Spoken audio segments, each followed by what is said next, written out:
တယ်လေရဟိုလေရွာမကြီးပဲကလာမကကျင်တော့ဟာဟုတ်တယ်ငါတို့လည်းရွာမှာမနေချင်ဘူးဟာရွာမှာနေလိုက်ဟိုမကြီးတီးကောက်လိုက်ပါလိုက်နဲ့ငါတို့လည်းမနေချင်ဘူးရွာမှာအဲ့တော့တို့မြို့တရားမြို့တယ်မယ်ဟိုတနေ့ကဟိုနေ့ကဟိုဘာတွေမှာဟိုလိုင်းဘိုးနဲ့ဟိုအမေအဖိုးထဲမှာတွေ့လိုက်တယ်ဟမ် Facebook ပါအေး Facebook ထဲမှာအဲ့ဒီမှာတွေ့လိုက်တယ်ဗါလဲလူရှင်တော်တဲတဲ့နဲ့မင်းသမီးတယောက်အလုံရှိကြီးတဲ့ဟိုဇက်ဆရာကပြုတ်ပြုံဇက်ဆရာဆိုတာပဲမဟုတ်ပါဘူးစေဘူးလို့ဇက်ဆရာပေါက်စီအော်အေးဟုတ်တယ်နာမည်ကိုမေးနေတာဇက်ဆရာပေါက်စီကားတဲ့ဟိုမင်းသမီးတဲလက်နဲ့လူရှင်တော်တဲလက်အလုံရှိတယ်လို့ဟိုလိုင်းပေါ်မှာငါတွေ့ထားတယ်ရေးထားတာရေးထားတယ်လို့အဲ့ရေးထားတော့တို့မောင်နှမနေအောင်မြို့တက်မေမြို့ပေါ်လူရှင်တော်လုံးမေ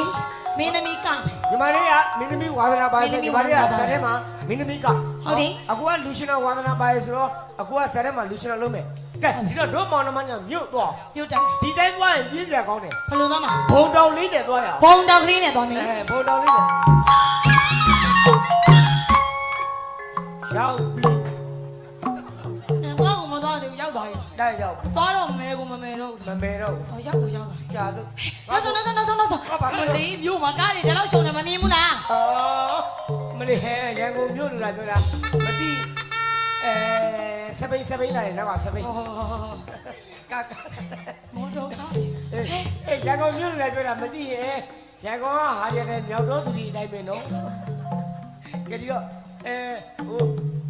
နေအောင်ဆက်စရာအေးကိုရှာဟုတ်နေကအမြောင်ပြောတယ်ငါအမှန်လုံကိုင်းနေမှာသွားတယ်လို့ပြောနေအမှန်လုံကိုင်းလည်းစီတော့အခုနေမူးနေမှာလားမူးနေပြီဒီနောက်မှာထိုင်ဆောင်ဟုတ်ပြီအခုဆက်စရာအေးကိုရှာနော်လက်ကြအင်ရှာလိုက်မယ်အင်ရှာပြီးတော့တကယ်တော့တွေ့ရဆိုရင်ညီမလေးကိုလာခေါ်လိုက်မယ်အမြောင်ကတော့မှန်လုံကိုင်းနေမှာသွားချင်မှာဟိုကိုကဟိုလိုထော်လာချင်းနဲ့သွားအောင်လို့ပြောတယ်ကဲပြီးတော့မြို့ရောက်ပြီးဆိုမြို့ကလည်းဆိုင်းဘုတ်တရားအများကြီးပဲဒီတော့ဆိုင်းဘုတ်လိုက်ကြည့်အောင်အမလေးမန္တလေးမင်းအောင်ဖနှက်ချုပ်ပြီဟုတ်ဘူးကောင်းဟုတ်ဘူးပါ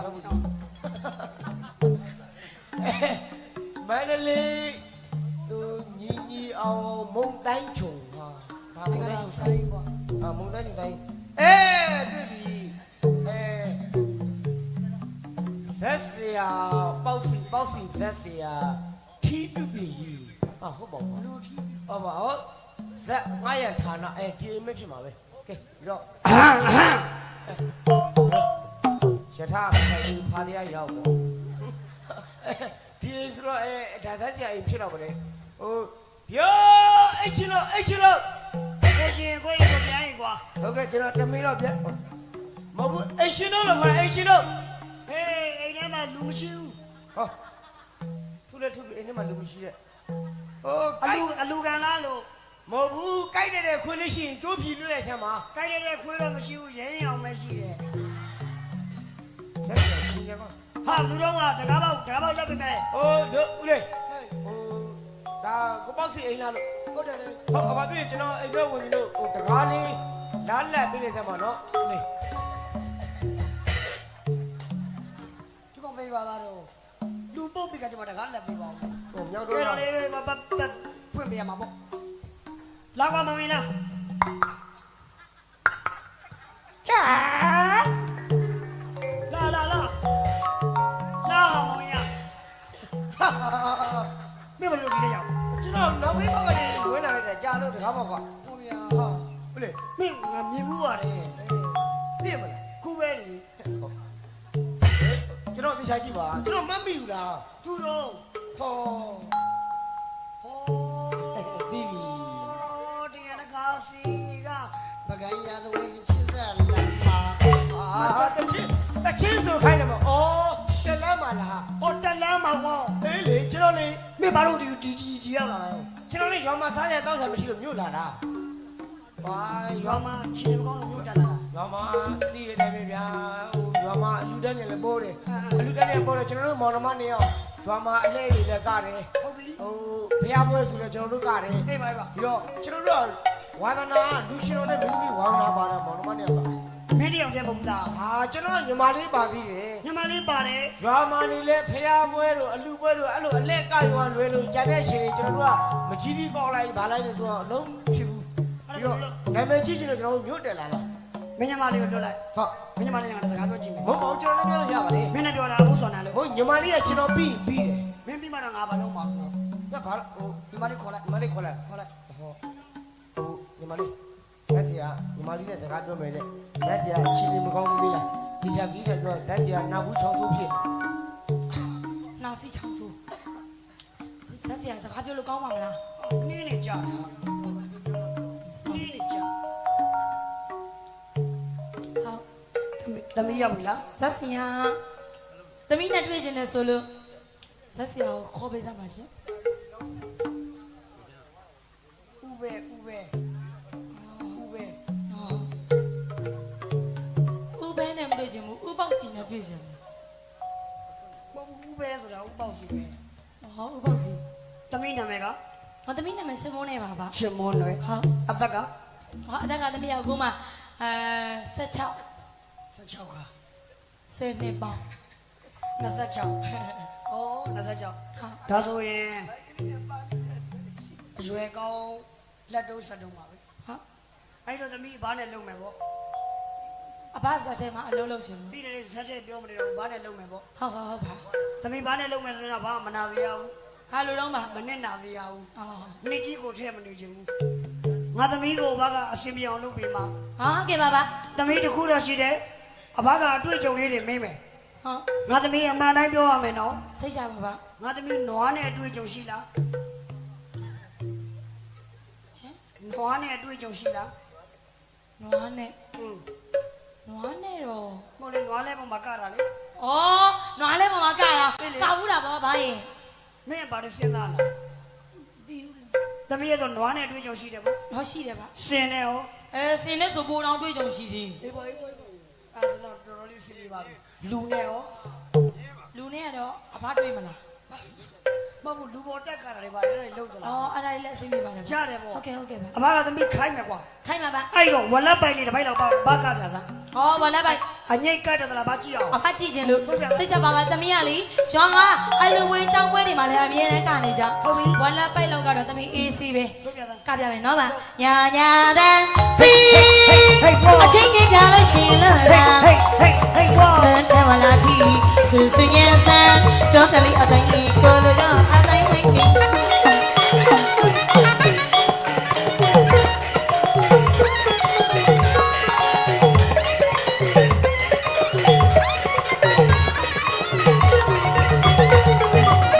ဟုတ်ပြီဝလက်ပိုက်လေးရပြီသမီးအဘဆက်ထဲမှာ stage show ပါပြီတဲ့သမီးဘယ်လိုဆိုမလို့ စတေရှိုးလား Stage show စတေရှိုးပါစတေရှိုးလို့ဆိုပါမောဟာကြီးဒီလိုဆမ်းမယ်နော်1 2 3 4 Hey hey hey သူလာနေပြီ Hey hey hey သူလာနေပြီချိန်မောင်းပြီးဒီရှာနေသူလေးလားဖတ်ချက်တော့ကလေးနေသူလေးလားမိခေါ်လာကလေးနေသူလေးလားမေတ္တာလေးကိုင်းပေါ်စားနေသူလေးချစ်စကားပြီးဆိုပဲမိတို့မြေသာခဏလေးကလောဝအုပ်ကိုပုံစံဒီမကြည့်ဘူး ခဏခဏအဘနည်းနည်းများကလိုက်သေးလား မကပါဘူးမသိတာပါဘူးဗျ လူကြီးဖြစ်တဲ့အဘတောင်ထရွာတယ်ဆိုမှတော့လူငယ်ဖြစ်တဲ့ကာလသာပြောမနေနဲ့တော့ ဟုတ်ကဲ့ပါပါ ဘသူမကြိုက်သမီးဘာကြိုက် ဘာကြိုက် ဘာကြိုက်ဖို့အဓိက ဟုတ်ကဲ့ပါ ငွေသုံးချင်းကိုစကားပြောကြည့်အောင် သမီးငွေသုံးကြီးအောင်အများကြီးအများကြီးလည်းမလို့ချင်ပါ ဘ ဘူး ယ်လောက်ယူမလို့ ပြောချင်အောင်ပါ ဟုတ်ပြီ အဲ့တော့ငွေသုံးအများကြီးမလို့ချင်ပါဘူး အာ သိန်း100ဆိုတော့ပါပြီ ဘယ်လောက် သိန်း100 သိကြရရတယ်ကြိုက်ရင်တော့ပေးရမှာပေါ့ ဟာ ညကြီး ညာကြီးဟိုအများအဖွဲ့တွေနဲ့အများကြီးနဲ့ယူရမှာဆိုတော့ဟုတ်တယ်နော်ညညတာတာလေးလည်းဖြစ်အောင်ပေါ့အများကြီးမလို့ချင်ပါဘူးညာကြီး10သိန်းဆိုတော့ပါပြီ ဘယ်လောက် 10သိန်း 50တောင်မှတညက9သိမ့်မရတယ် အဖ3သိန်းစိုက်ဖို့ မြို့စိုက်ပေးရမှာ ဟုတ် ကြိုက်ရင်ပေးမယ် ဟုတ် ဟုတ်ပြီအဲ့ဒီအရာတွေပိုက်ပြီပြက်ဆက်တရုပ်ဆောင်မှာဆိုဆောင်းတဲ့သလား ဆောင်းတဲ့တာဘာပါရင် ဇံမင်းသမီးငါရဲ့မနေ့ရက်ရှိလုံးသမီး ရှင် ဇ ဇမင်းသမီးအင်္ဂါရဲ့ ဟောဇာမင်းသမီးအင်္ဂါ12ရက် ဘာတွေတော့ ပုံမွေးမြောင်ခေါ်အောင်စောလူဖယူအပီပီ အဲ့ဒီစနေရက်တည်းကပိုးမွေးမြော်အဲ့ဒီမြော်ဆိုတဲ့ရေးသမြော်သားမြော်လင်းမြော်ပြောတတ်သလား ဟောဘာလဲညော်တတ်တာဗော ဒီရမမင်းမပေါ့ဘာမြောက်မော် သမီးကရွယ်မလေးဟိုချစ်သူရေးစားလေးထားဘူးတော့ဟိုရေးစားကိုမျောနေကြပုံစံလေးတော့သမီးလုပ်တတ်တယ် ဘာလေးမြော်မလို့ ရေးစံမျော ရေးစံ ဘော မျော လေဘောလေ ဘောလေ ဘောလေ အဲ့ဒီဘောလေကိုဘာမသိ ဟောဘာလဲဖဲဖဲလေအဘောလေ ဘူးဟုတ်ပါဘောတောင်မူးသွားတယ်ရေးသမြော် ဟာ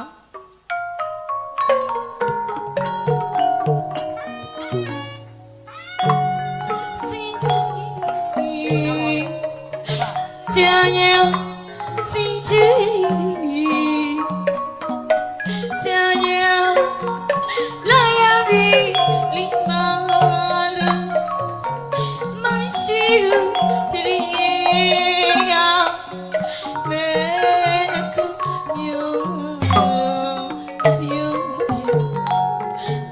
စီဆိုအပြူပြdon't see so yes so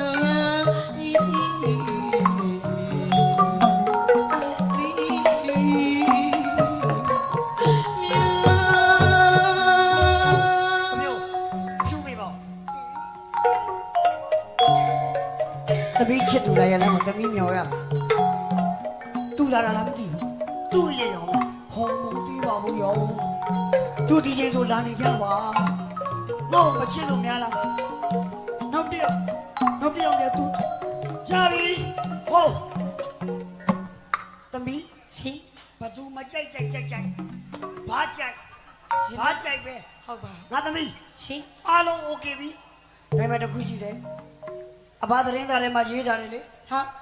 မင်းသမီးတလဲလူရှင်တော်တူလို့ရှိသည်ပုံစံရဥပေါစီမှတ်ချက်ဘဝသက်ရကောလွမ်းမသမီးလေးကကြည့်တယ်ဒရိုက်တာဥတုကရိုက်ကူးခဲ့တော့အငုံမျက်လုံးအပြုံးမျက်နှာအဲ့ဒီတချင်းကိုပိုင်နိုင်မှသာလေ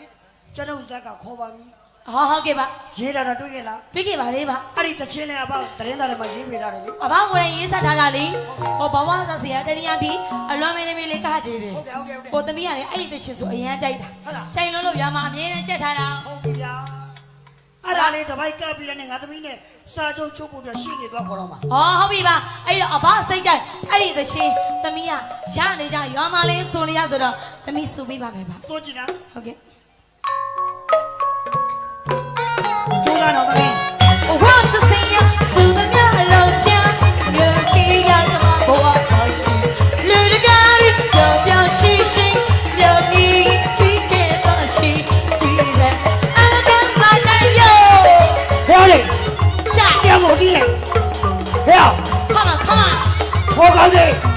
ဆက်တီးလိုက်ပါငါသားတရားမမတီးနဲ့သမီးဒီလိုလားဘာလာမလားဟုတ်ပြီညီတော်တဲ့ဆိုကြည့်လား 我是谁呀？是我们老家，我给呀怎么不我把心？绿的咖喱要不要？阿爸讲你啦，阿爸讲你啦，阿爸讲你的，我讲你啦。 ဘယ်ပါစက်ကဆိုတာ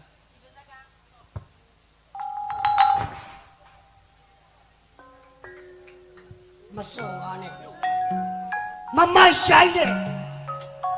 လူပညာကိုတက်လို့လားငတ်လို့လားပတ်စံအရာချောင်လို့ဖင်လို့ရင်ပတ်စံရတယ်ထင်လို့ဒီမင်းလေးလောက်ရွေးရတာလား ဟုတ်ပါဘူး ဟောထားညောင်ကလောက်တာတော့မပြုံထားတနာစရာမကောင်းတဲ့စောက်ခွက်နဲ့ဘဝတဲ့စင်နဲ့လူချင်ကစက်ပြတဲ့လင်ပြောက်တယ်လို့နဲ့အဲ့ဒီအမူအရာနဲ့အဲ့ဒီဟာမနဲ့ငါစက်တယ်မနေမင်းမိကချင်တာဟဲ့လားဟိုမှာဟမ် သမီးရဒီသရှင်ကိုခေပေါ်လူငယ်အချာအဘရေးသားထားတယ်မလို့သမီးဒီလိုစုမိတာပါ ဟေးတချင်းရဲ့အရာတော်ကိုပြန်နားထောင်ကြည့်လိုက်ဘဝဇက်စရာဆိုသမျှအလိုမကျငိုရေရကျမဘဝပါရှင်အဲ့ဒီလွမ်းနေအဲ့ဒီအရာတော်တွေငါရေးထားတာကိုဟောဒီညီရှင်ဘက်ကမခံစားတတ်တာလားဒါမှမဟုတ်ဟောဒီညီသားက နားပါလေလား မောမအဘသမီးကအနုဘယကိုချင်လို့သာအဘရဲ့စက်ထဲမှာကချင်နေဆိုပြီးလာခဲ့ပေမဲ့ဆင်ရည်နဲ့တေးသေးချာချာနီးလဲချာချာသမီးတေးချမှုမရှိသေးလို့အဘရဲ့ ဆရာတွေနဲ့မတင်ကြပဲနဲ့တောင်းလိုက်တဲ့ညကြီးရပါတဲ့စေသိန်းလိုချင်လိုက်တဲ့ပတ်စံကသိန်း100ဟေးသိန်း100မပြောနဲ့အားပြားစစ်ကိုအပေါက်ကလေးဖောက်တာတော့ညီမတန်ဘူးအဲ့ဒီတော့ငါလိုချင်တဲ့အတိုင်းဘဝဇက်စရာဆိုသမျှလိုမကြငိုရရကျမဘဝပါရှင်အဲ့ဒီနေရာမှာအဲ့ဒီအလွမ်းနေအဲ့ဒီမျက်ရည်နဲ့ငါ့ကိုငိုပြကမပလီနဲ့ရောက်နေပြန်တော့ပေးလိုက်ဆို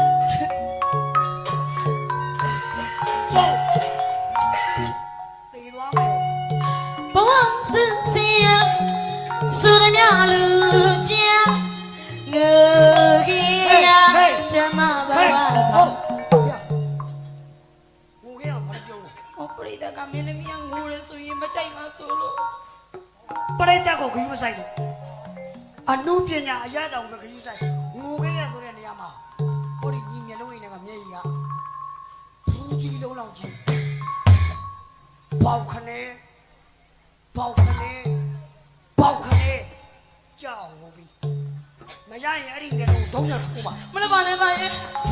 မလပါနဲ့ပါရဲ့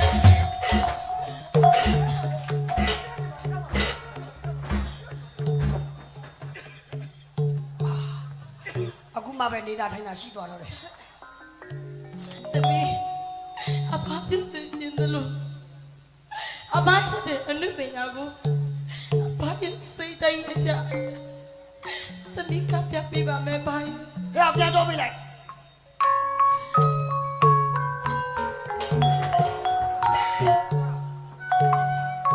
ဘဝစင်စင်စုရမြလူချာငိုကြီးရ ဟေးဖဲဘရုံမျက်ရည်ဖဲဘရုံလိုမျက်ရည်ဖားသေးတော့ရှိတဲ့မျက်ရည်နဲ့ငါ့ကိုလိန်လာလား ဘော ဖားသေးတော့ရှိတဲ့မျက်ရည်နဲ့ငါ့ကိုလိန်လာတယ်ဟဲ့ကြောက်ကြမယ်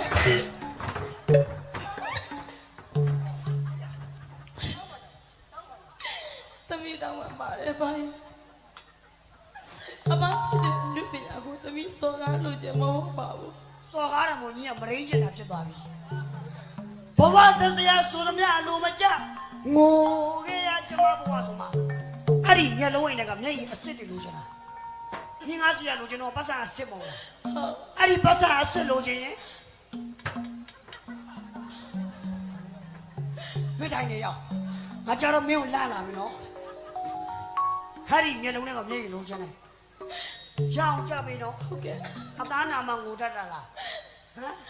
ဆိုပေးပါမယ်ဘာရဲ့ ခဲမနော် အမပြစင်ခြင်းနဲ့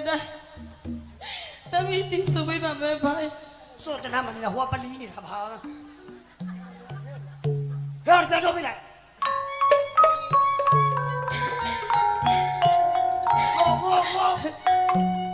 ဘဝစင်စင် အဲ့ဒါလိုချင်တာ ဆိုတဲ့မြအလုံးချာငိုကြီးရကျမဘဝပါရှိ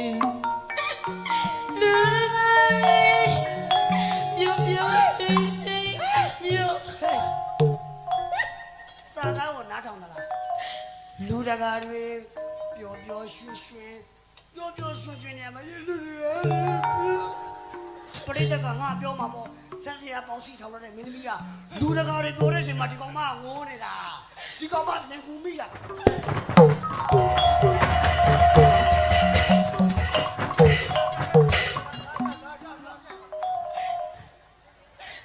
ဟိုကထားမပလီနဲ့ထားဟဲ့ပေါ့ကြည့်ဘဝဇက်စရာဆိုသမျှအလိုမကြငိုခဲ့ရအဲ့ညဟိုလူတကာတွေဟဲ့ပျော်ပျော်ရွှင်ရွှင် အော် လူတကာတွေပြောတဲ့အချိန်မှာဟေး ရှိ ငါပြုံးကြတာ အဲ့ဒီအပြုံးလို့ချင်တာလူတကာတွေတော်တဲ့ချိန်မှာအဲ့ဒီအပြုံးရှားတာ ဟုတ်ကဲ့ပါပါ အသားနာလို့ကြောက်တာ ဟောပါဦးမ ပြုံးရမယ်နော် အပါပစ္စည်းလို့ငိုတဲ့နေအမငိုရတယ်လို့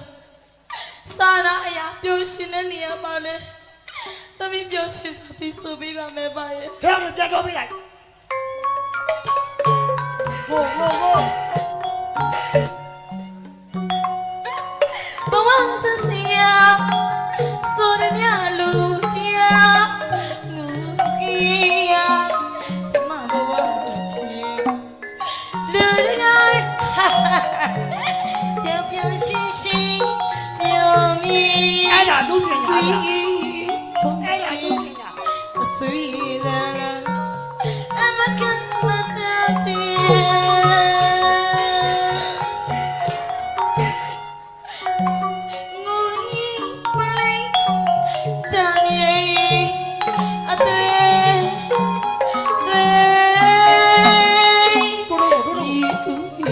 ်ကြားမယ်နော်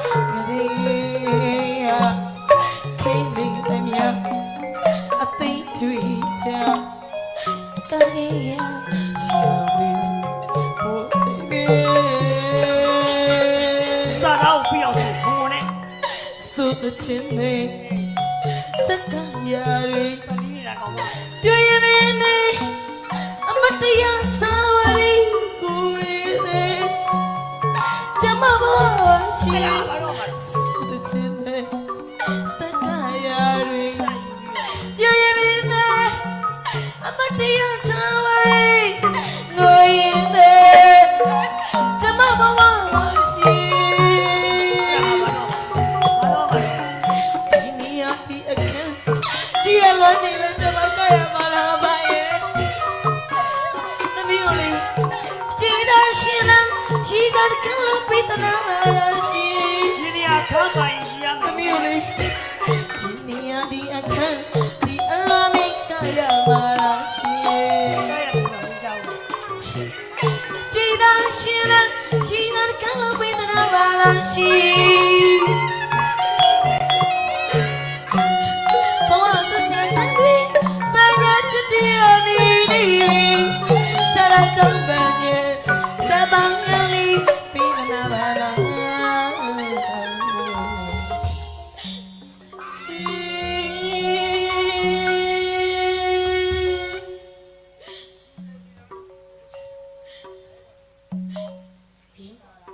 ရှိ ငုံနေလေဘာလို့ခုနဘာရိုက်တာနာလို့လားလားမင်းတို့မင်းမေးလိုက်တော့မင်းသားနေတော့ရောက်ဒါပြီးမင်းရဲ့မင်းလည်းပါမယ်လူရှင်တော်ယူနေမှာမင်းအောင်သမီး ရှိ အဘဆွမ်းနာရတာသမီးနာသွားလား မနာပါဘူးပါလေ နာရင်လည်းအဲ့နာတာကိုမှတ်ရမယ်နော် ဟုတ် ငါသမီးကိုဘာကရိုက်တယ်ဆိုတာရိုက်ချင်လို့ရိုက်တာမဟုတ်ဘူး အဘယ်လိုရောပါ အမြင်ကက်လို့ရိုက်တာလည်းမဟုတ်ဘူး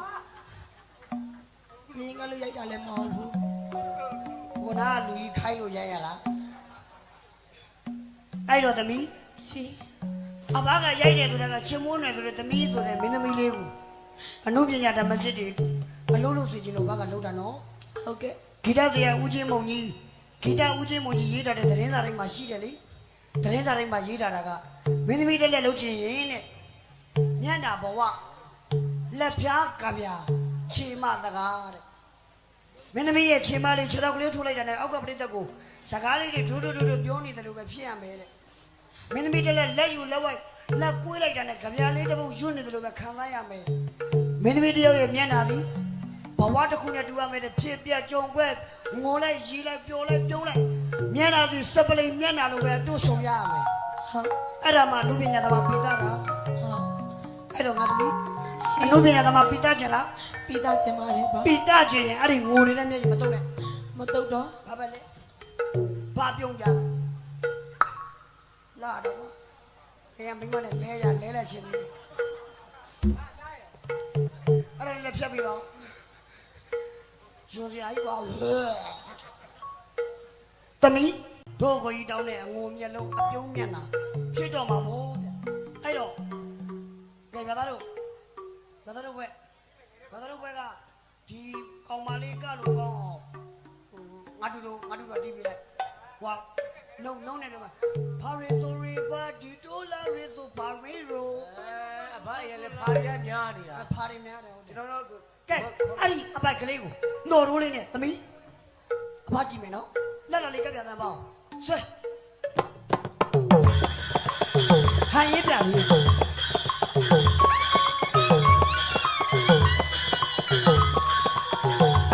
ပြောလေးပါသမီး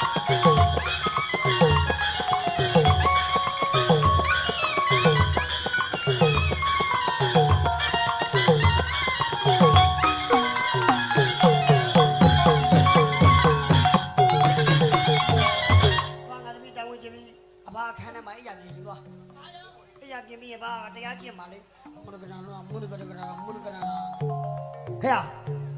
လူစနာလောက်စားမယ်ဆိုတော့ကောင်းဟိုကောင်း ဦးမေအောင် မြင်းတဲ့နဲ့မြင်းကြောင်ဆိုရင်ငါသား မြင်းနေ ဒီပါလား ဟုတ် မင်းတို့လုံးပါ ကျွန်တော်လူရှင်တော်မင်းတို့ကျွန်တော်ရွာပဲနေပြီးမကြီးကြီးပဲကောက်တော့မှာ ဟောငါစီမရုပ်ရမရအောင် ကျွန်တော်တော့ပြန်ပါကျွန်တော်ညီမလေးလိုက်ပို့လားဟုတ် ရေဘူးယူလိုက် ဟောရေဘူးကြီးလိုက်ဟုတ် ပေးတာမပြန်နိုင်အောင်တော့ဒါလေးပြီးတာနဲ့ချမိုးနယ်ကသချင်းကြီးတွေပါတယ်အကုန်ကပြအောင်ပါ ဆုံးပါ ဒီတညတော့အေးပြက်လိုက်ပါဗျာကျွန်တော်တို့ဆိုညတိုင်းအေးပြက်နေနော်ရေငုံလိုက်အဲ့ဒီရေကိုငုံပြီးတော့ဘဝတန်တရားသချင်းဆိုပြကြားလားဒီရေကိုငုံပြီးတော့ဘဝတန်တရားသချင်းဆိုပြ လူအောင်မွေးလူစကားပြောခွေးစကားမပြောနဲ့ဒီရင်ကုန်ပြီးတော့ဘဝတန်ကြဘယ်လိုဆိုရမှာလဲ မရရင်ငါသက်ကမခေါ်မင်း စူးစမ်းကြည့် ငါတိုက်မယ် ကျွန်တော်တော့ ငုံထားတော့ငုံထားလားငုံထားလား ငုံထားလေ အေးပြီးအောင်ပြတော့ရေက ငုံထားလားမြေကျွန်တော်အဲ့ငုံထားဆိုဂလူစုမျိုးချတယ် မျိုးမချနဲ့လေကွာ မျိုးမချ ရော့ရေုံငုံထားတော့ ဟုတ်ကဲ့ဆရာခိုင်းနေတယ်ကျွန်တော်ငုံထားတယ် ဘယ်တော့ပြောတော့ ဘာလို့မေးရတော့မမေးနဲ့လေငုံပြီးတော့မမေးနဲ့လေ ဒီတကလေဘင်းနဲ့မကြသိနဲ့တော့ရော့ကဲရောလားတော့ပြီလေဘောတန်တယ်ဆို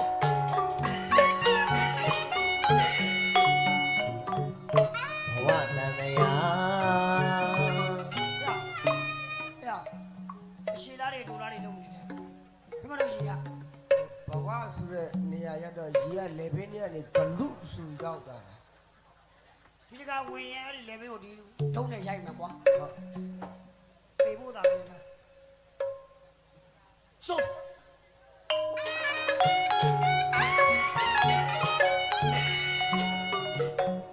ဘဝတန်တ တရား ရား ရှိပဲမှာတော့လို့ ဘဝဆိုတဲ့လေချောင်းတွေကနေတိုက်တဲ့ဂလူစု ရေကုန်တော့မယ်နော် ဟုတ် ဒီတကရေငုံပြီးဆိုနော် ဟုတ် အဲ့ဒီရေဟောဒီလေဘင်းနဲ့ဟောဒီရေဘာတွေမကြသိနဲ့ကျန်တာအကုန်လုံးလို့ရတာနော်ဆွဲဟုတ်လား